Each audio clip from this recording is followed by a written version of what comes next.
And welcome back. This is season 2, episode 15. Them's the breaks, kid, or as I like to call it, the Muppet Babies episode. Brock, I'll start with you. Things you noticed, things you liked about this episode. Uh, I did like it was very much a hey, we're gonna take a moment because we have somehow time and make a cool backstory episode, which is very clearly like be prepared to not move the story forward at all. We're just gonna have a fun time kind of thing. I Yeah. appreciated that, but the old Principal Faust, which looks like the villain from Shadow the Hedgehog. Jeez. I was like, you look really familiar. Oh, that's why. It was, I liked the take on the super strict. They're late to being early, which is a slippery slope. Every single time he has dialogue like that, it always makes me laugh. My favorite is you expelled someone for having squeaky shoes. Too squeaky, a distraction. Distraction. Not squeaky enough. I can't hear them coming. Can't trust them. Can't trust them. No, and I did like that they went out of their way to show that basically the entire supporting cast of adults went to Hexside at the same time. Yep. How I don't know if my exact how I want to say this. I don't know if it ever got confirmed or not, but my headcanon that I said for the longest time was that Amity is not what's her face's kid, but now the what's her face looks exactly like Amity when she was younger. Oh. No, I 'Cause don't she think cle- that was ever confirmed, but good observation. Okay. Yeah, because she doesn't have naturally green hair like the other two do. But yeah. Misao, how'd you feel revisiting this episode? This one is one of my favorites because of the lines and like some parts where he was vice principal. He gives Ida like, if you feel like you want a car's brain to scream, and it's just like her exploding. And I'm like, that is pretty much accurate. Yes. And then later on, you just see him with like all of them screams. I'm like, that is a mood. I love Principal Bump in this series in general, but in this episode He is the vice principal. he's the vice principal. He's still very green, still very trusting of the rules and Evita. And how Ida was doing the pranks. And the charm charisma is like loose, really. Mm-hmm. God. Yeah.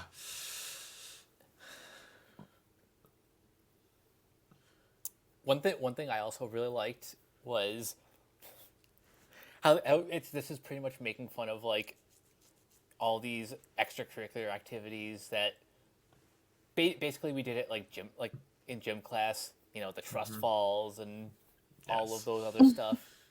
Yeah, that was funny. Her showing off is quite clearly the class clown. Yeah. Yeah, like when she reacts to her big pile of or like her big pile of like pranks, and every time she's gotten in trouble. Wow. I thought my stat would be higher. More. Yeah, that was Then- pretty good. Oh, I forgot her name. The head covering, the plant covering. Oh, Terra Snapdragon. Dragon. Pretty much like, oh, you guys will all be executed. Wait, that's illegal too? That's illegal too. You will all be poisoned. That's illegal too. I would have been a great mother.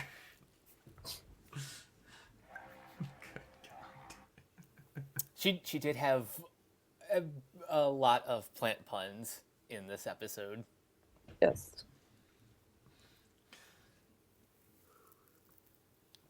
I was kind of expecting him to somewhat have a Minotaur in the middle of that thing. Right? the only thing missing from the maze. Yeah. But I think we're breezing a little bit too far past the actual reason why people love this episode. This is the first time that Ida meets Rain. Which I thought I recognized Ida's younger voice actor. I don't. Because that person has like 60 IMDb credits and they started voice acting in 2012 and I don't know any of them. I'm kind of feeling the same way with a lot of more up and coming voice actors. Like, I always think like, wow, they must have been at this for years. What do you mean they started in 2016? Yeah, exactly. Well, you'll see they have like freaking 300 credits. And also like, how the hell did you start voice acting last year? What happened? Like that guy who voices Sun Jin Woo in Solo Leveling, I believe is also in Demon Slayer a little bit. Now he's Ocarun and no, he's one of the secondary casts in Dandadan. I'm like, what happened? He's everywhere now. I mean, that's great for them, but it kind of makes me feel old that like there's just so many new talents cropping up there. Oh, absolutely. Yeah, it was. Yeah, it's one of those things where small rant. Everyone who says that every single English voice dub sounds exactly the same. I know, and half the time when these people tell me this, they're like, I can tell exactly when the voice actors sound exactly the same because I've seen them in so many things. But didn't you just tell me you don't watch English dubs because they all suck? Well, yeah. Then how have you watched so many that you have these tells for every single voice actor and you know exactly what every single voice actor sounds like?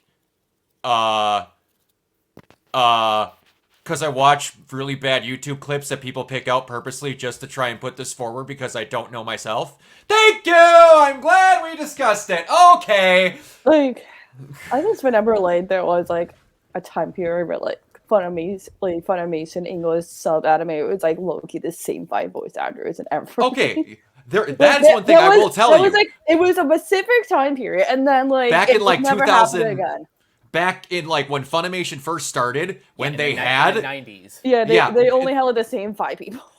through like 2001 when they legitimately had 7 people working there. Yes, they were all the same. Yeah, but after 2005, when they had a pool of like 130 people, no, it was different. And like even now they're like, voice acting sucks. I'm like, cool. I'm going to have you sit in a room and listen to Erwin's speech from the end of season 3 of Attack on Titan. And if you tell me English voice acting still sucks after you hear that, you are wrong.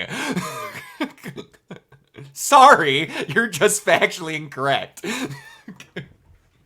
J. Michael Tatum is a madman. Anyway, getting back to this episode. I've the second that Rain walks in, it's just so it's great how like immediately they become best friends. Yeah. They have like a secret handshake and everything. Which makes what happened to them growing up all the more tragic, because of course you can't have this show without angst. That is true. That is true. And Ray knows how to make the good water. Which, to give them credit, as much as this was a backstory episode, they did at least bring forward that little detail about how he's now okay, even though he's still drinking all that stuff. Yeah, we'll get to that more towards the end, but yeah. That's another detail I liked about this. They really went through great lengths to honestly just like flesh out the characters more. Mm-hmm. Yeah. And also, Terra Snapdragon is a great foil for the for all the little the little Hexide and Epiderm students. Yeah, that is true. It's like, I'm just like thinking of the names of this stuff. Like I'm watching Mob Psycho right now, and just the names they choose for schools and shit. Epiderm, and then you get like Salt High and freaking Mob Psycho. I'm like, why are we doing this?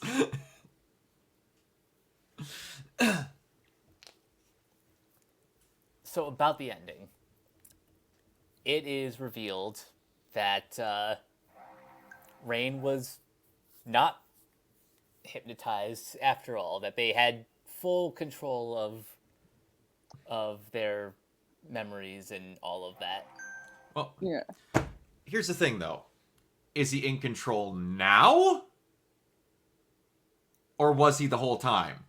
Because it sounds like, and from what I got from that episode, that he wasn't until Ada talked to him. You gotta, like, this also brings out, like, if you notice every time they're about to drink it, they blow into it even before this episode was revealed. Yeah, that was something I noticed. I picked up more on. You're at, like, after. you're watching. Which makes me think they're going So that's why they deep highlighted. undercover. That's why, like, it was specifically highlighted, like, oh, like, I can use sound waves to change how the water tastes so it doesn't taste bad anymore. Mm-hmm. So they're probably doing the same thing to get rid of the, like, Hosen. Mm-hmm. And did you notice from a couple episodes ago whenever they said like, "Oh, I'm getting these headaches," Yeah. it's very deliberately like a prompt to have Tara be like, "Oh, here, drink Yeah. this." Yeah. Yeah, I got that. And we know why Ida likes apple blood. Yeah, Yep. that is true. Because it's one thing that doesn't have to be changed for her to like it.